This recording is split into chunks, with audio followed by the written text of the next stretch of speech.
Danny downloaded a free sleep tracker app. It promised to record noises while he slept.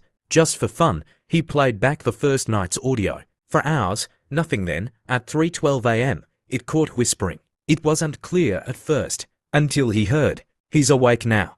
Danny checked the waveform. It wasn't one voice. It was two, one next to his bed, the other much closer.